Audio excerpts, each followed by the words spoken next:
Hello everyone. तो आज हम क्लास 9th सीबीएसई बीहाइव का chapter 8 reach for the top का सेकंड पार्ट ले रहे हैं, मारिया शारापोवा। चलिए शुरू करते हैं। Before you read, a Russian girl Maria Sharapova reach the summit of women's tennis when she was बेयरली 18। एक रशियन लड़की जिसका नाम मारिया शारापोवा था, वो जब मात्र यानी मुश्किल से 18 साल की थी, टेनिस में पूरे वर्ल्ड में नंबर 1 रैंक उसने ली। As you read about her, see if you can draw a comparison between her and Santosh Yadav. जैसा कि अब आप उसके बारे में पढ़ोगे, अब आप अगर उसमें कंपैरिजन कर सकते हो उसके बीच में और संतोष यादव। संतोष यादव कौन है? जिसकी स्टोरी अभी हमने पार्ट 1 में पढ़ी थी। ठीक है, जो हमने पार्ट 1 में पढ़ी थी वो मैं लिंक दोबारा से मैं इस वाले यूट्यूब वीडियो में दोबारा से डाल दूंगा, तो आप उसमें देख सकते हैं। चलिए आगे पढ़ते हैं। As you read, look for the answer to these questions। जैसे आप पढ़ेंगे तो इन क्वेश्चंस को देखिए। Why was Maria sent to United States? Maria को यूनाइटेड स्टेट्स क्यों भेजा गया? Why didn't her mother go with her? उनकी मम्मी उनके साथ क्यों नहीं गई? What are her hobbies? What does she like? उनकी हॉबीज़ क्या हैं और उन्हें क्या क्या पसंद है? What motivates her to keep going? और ऐसा क्या है जो मारिया शारापोवा को हमेशा मोटिवेट रखता है आगे बढ़ने के लिए, आगे काम करने के लिए? चलिए पढ़ते हैं।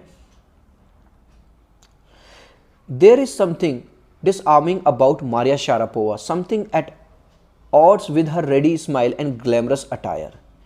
कुछ ऐसा है मारिया शारापोवा के बारे में जो कुछ उसकी पर्सनैलिटी से कहीं ना कहीं वो ऐसी लगती है कि इतनी प्यारी सी बच्ची, इतनी कोमल सी नाजुक सी बच्ची, और उधर वो जब टेनिस खेलने आती है तो इतना ज़बरदस्त टेनिस खेल ली। तो उसकी जो पर्सनैलिटी और टेनिस ये दोनों ना मेल नहीं खाते, थोड़ा सा अजीब लगता है उसे देख के। तो ऐसा लगता है यार बेचारी कितनी पतली सी और नाजुक सी लड़की है, ये क्या टेनिस खेलेगी। लेकिन and that something in her lifted her on Monday 22 August 2005 to the world number 1 position in women's tennis. एक तरफ जो लड़की इतनी प्यारी सी ऐसी क्यूट सी लगती है, दूसरी तरफ वो ही लड़की 22 अगस्त 2005 को मंडे का दिन था, उस दिन सोमवार का, उसने टेनिस में वर्ल्ड में कौन सा नंबर बना लिया अपना? Number 1। She was on the top. All this happened in almost no time। और ये सब उसने ना के बराबर टाइम में कर दिया। Poised beyond her years, the Siberian-born teenager took just 4 years as a professional to reach the pinnacle। अगर सालों की बात करी जाए तो इस साइबेरियन बॉर्न टीनेजर ने मुश्किल से 4 साल का टाइम लिया एज अ प्रोफेशनल में इतने इस टॉप पर पहुंचने के लिए। मतलब पूरे संसार भर में नंबर 1 बनने के लिए उस साइबेरियन टीनेजर ने मुश्किल से 4 साल का टाइम लिया। अब देखिए यहाँ पे एक डायग्राम दिखाया हुआ है जिसमें मारिया शारापोवा को दिखाया गया है। Maria Sharapova won the women singles at Wimbledon in 2004। 2004 में उन्होंने विंबलडन खेला होगा, तो उसकी एक शील्ड के साथ वहाँ पे उन्होंने जीता था। However, the rapid ascent in the fiercely competitive world began 9 years before with the level of sacrifice few children would be prepared to endure। हालांकि ऐसा नहीं कहा जा सकता कि उन्होंने बस ये सफलता इन 4 सालों में ले ली। अगर असली सफलता की बात करी जाए तो इसकी तैयारी 9 साल पहले शुरू हुई थी, जब उन बच्चों की तरह जो बच्चे अपने सारे सपनों को छोड़ के कुछ दूसरा करने की तैयारी में अपने सारे सपनों को छोड़ देते हैं। Little Maria had not yet celebrated her 10th birthday when she was packed off to train in the United States. अब देखो हमें बताया जा रहा है कि लिटिल मारिया ने अभी तक 10वां बर्थडे भी नहीं बनाया था अपना, यानी कि अभी वो पूरी तरह से 10 साल की भी नहीं हुई थी जब उन्हें पैक करके कहाँ जाना पड़ा? ट्रेन में यूनाइटेड स्टेट्स जाना पड़ा। That trip to Florida with her father Yuri launched her on to the path of success and stardom. और वहीं से उस ट्रिप से, जो ट्रिप उन्होंने अपने पापा यूरी के साथ लिया था, वहीं से उनका जो सफलता की राह है वो शुरू हो गई स्टारडम की। But it also required a heart wrenching 2 year separation from her mother Yelena. लेकिन खाली ऐसा नहीं है कि सारी चीज़ें अच्छी होती रही। इस कामयाबी के लिए उन्हें अपनी माँ से 2 साल तक अलग भी रहना पड़ा। The latter was compelled to stay back in Siberian because of visa restriction. और बाद में ऐसा हुआ कि उसे वहाँ पे साइबेरिया लौटना पड़ा क्योंकि वीज़ा की वजह से। क्योंकि जब वीज़ा लगाते हैं हम किसी दूसरे देश में जाने के लिए, तो उसके कुछ रूल्स एंड रेगुलेशन होते हैं कि आप 2 हफ्ते के लिए रह सकते हो, 4 हफ्ते के लिए रह सकते हो, तो उसे दोबारा से वहाँ पर लौट के आना पड़ा। The 9-year-old girl had already learnt an important lesson in life that tennis excellence would only come at a price. और इस छोटी सी उम्र में ही उस 9 साल की बच्ची को ये चीज़ क्लियर हो चुकी थी कि जो एक्सीलेंस आएगा, जो सफलता मिलेगी, उसका एक प्राइस देना पड़ता है। प्राइस का यहाँ मतलब है बच्चों, जैसे आपने एक लाइन सुनी होगी, नो पेन नो गेन। अगर आपको कुछ पाना है तो उसके लिए कुछ ना कुछ तो खोना पड़ेगा। ये वाली बात उस 9 साल की बच्ची को समझ में आ चुकी थी। अब वो देखो क्या बताती है अपने बारे में। I use to be so lonely, Maria Sharapova recalls, I missed my mother terribly. मैं बिल्कुल अकेली थी, वो याद करती हैं, मैं अपनी मम्मी को बहुत ज़्यादा मिस करती थी। My father was working as much as he could to keep my tennis training going. और मेरे पापा जितना पॉसिबल हो सकता था उतना ज़्यादा काम कर रहे थे ताकि जो मेरी टेनिस की जो ट्रेनिंग है वो चलती रहे। क्यों?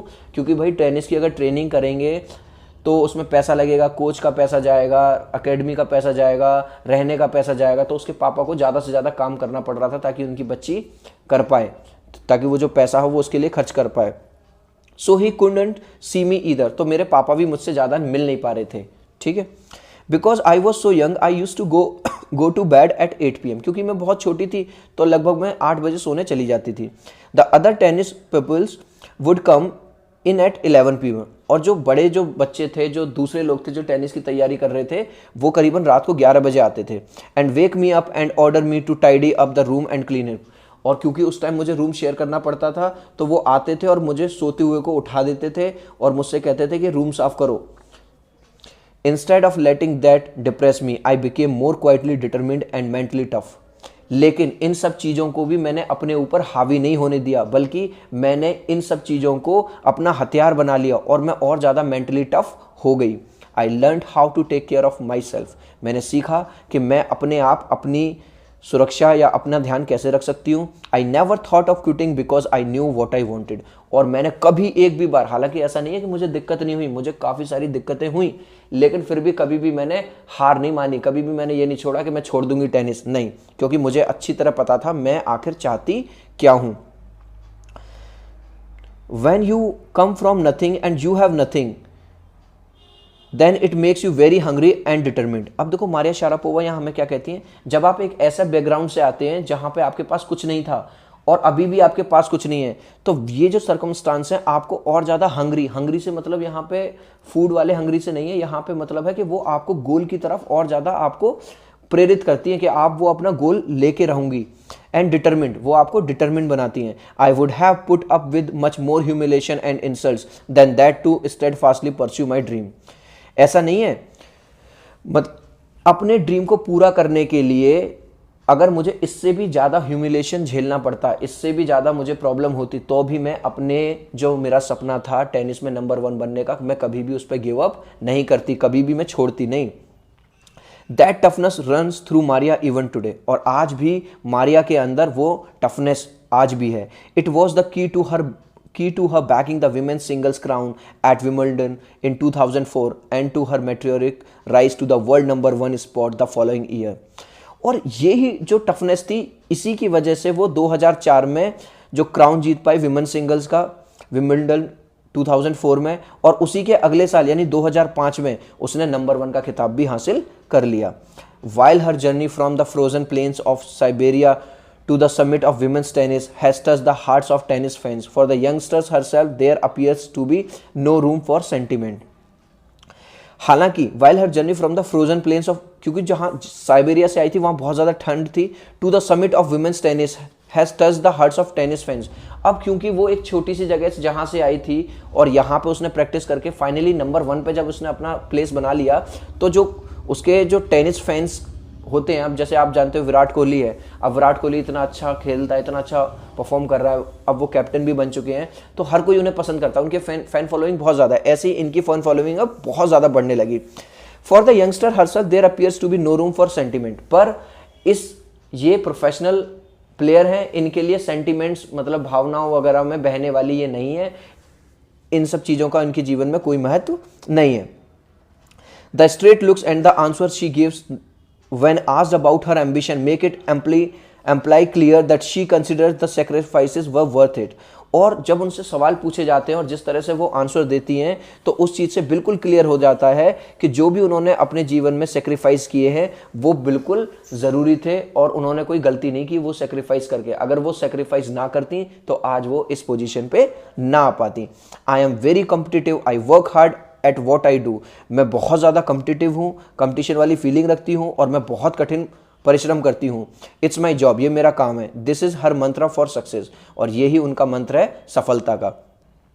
दो Maria Sharapova speaks with a pronounced American accent. हालांकि जो मारिया शारापोवा हैं जब बात करती हैं तो अमेरिकन वाला एक्सेंट यूज करती हैं। She proudly Perez her Russian nationality, लेकिन वो प्राउडली कहती हैं भले से मैं अमेरिकन एक्सेंट में बात करती हूँ लेकिन मैं बिलोंग करती हूँ रशिया को। Clearing all doubts she says I am Russian. सारी डाउट्स को क्लियर करते हुए कहती है मैं पूरी तरह से रशियन हूँ। It's true that US is a big part of my life. हालांकि ये सच है कि जो यूनाइटेड स्टेट्स है वो मेरा जीवन का बहुत बड़ा पार्ट रहा है, उससे मुझे बहुत कुछ मिला है। But I have Russian citizenship. लेकिन अगर मैं नागरिकता की बात करूँ तो मैं नागरिक हूँ कहाँ की? रशिया की। My blood is totally Russia. मेरी रगों रगों में रशिया का खून बहता है। I will play the Olympics for Russia if they want me. अगर रशिया चाहेगा तो मैं रशिया के लिए क्या खेलूंगी? ओलंपिक्स खेलूंगी रशिया के लिए। जैसे आप शायद जानते होंगे जो सानिया मिर्जा हैं, भले से उन्होंने पाकिस्तान में शादी कर ली लेकिन आज भी वो इंडिया की तरफ से खेलती आ रही हैं। ठीक है, तो जो प्रॉपर जो वो रिप्रेजेंट करती हैं वो इंडिया को करती हैं। तो वो इसी तरह से ये भी यहाँ कह रही हैं कि भले से यूएस ने मुझे बहुत कुछ दिया हो, अगर रशिया चाहेगा तो मैं उन्हीं के लिए ओलंपिक खेलूंगी, यूएस के लिए नहीं। Like any number of teenage sensation, Maria Sharapova list fashion, singing and dancing as her hobbies. क्योंकि वो काफ़ी छोटी हैं और टीनेज सेंसेशन की तरह ऐसा नहीं है कि मारिया शारापोवा को केवल बस टेनिस से लगाव है। उन्हें फैशन करना भी अच्छा लगता है, गाना गाना भी अच्छा लगता है, डांस करना भी अच्छा लगता है। She loves reading the novels of Arthur Conan Doyle. और उन्हें नॉवेल्स पढ़ना बहुत पसंद है, स्पेशली किनके? ऑर्थर कॉनन डॉयल के। Her fondness for sophisticated evening gowns appears at odds with her love of pancakes with chocolate spread and fizzy orange drinks. देखो जैसा कि शुरुआत में भी कहा गया था, उनकी पर्सनैलिटी को देख कर कि ये इतनी टफ प्लेयर होगी, ये नंबर 1 है। अब कभी कभी वो क्या पहनती हैं? इवनिंग गाउन्स पहनती हैं। और उन्हें क्या खाना बहुत पसंद है? पैनकेक्स खाना बहुत पसंद है जिस पे चॉकलेट मेल्ट करके पड़ी हो। फिजी ऑरेंज ड्रिंक्स, जो जिनमें झाग झाग वाली जो ऑरेंज ड्रिंक्स होती हैं वो उन्हें बहुत पसंद है। Maria Sharapova can not be pigeon hold और कैटेगराइज्ड। अब मारिया शारापोवा को कैटेगराइज करना बिल्कुल पॉसिबल ही नहीं है। उन्हें कैटेगराइज, कभी तो लगता है कि वो बहुत टफ है, कभी ऐसा लगता है बहुत ज़्यादा सोफिस्टिकेटेड है, कभी कुछ लगता है। Her talent, unwavering desire to succeed and readiness to sacrifice have lifted her to the top of the world. और उनकी जो ये प्रतिभा है और उनकी जो डिज़ायर है, इच्छा है, हमेशा सेक्रीफाइस करने वाली, सेक्रीफाइस के लिए हमेशा रेडी रहने वाली, इन सभी कारणों की वजह से वो वर्ल्ड में अपना स्थान नंबर 1 ला पाई हैं। Few would grudge her the riches she is now reaping। अब कुछ लोगों को उनसे जलन भी हो सकती है क्योंकि अब वो काफ़ी अमीर हो गई हैं भैया, अब उनके पास बहुत पैसा है। This is what she has to say about her monetary gains from tennis. अब वो उसके बारे में क्या जवाब देती हैं वो सुन लेते हैं। Of course money is a motivation. हाँ सही बात है, मुझे पैसा प्यारा लगता है, सबको अच्छा लगता है, पैसे आने से मैं और मोटिवेट होती हूँ। Tennis is a business and a sport. Tennis एक बिजनेस भी है और एक खेल भी है। But the most important thing is to become number 1 in the world. लेकिन मेरे लिए सबसे ज़रूरी है दुनिया में नंबर 1 टेनिस प्लेयर बनना। That's the dream that kept me going. और यही जो मेरा सपना था शुरू से लेकर और आज भी, इसी सपने ने मेरे जितने भी जो मेरे एफर्ट्स थे, जो मेरे सेक्रीफाइस थे, इसी वजह से मुझे आगे बढ़ाए रखा। इसी वजह से मैंने कभी गिव अप नहीं किया।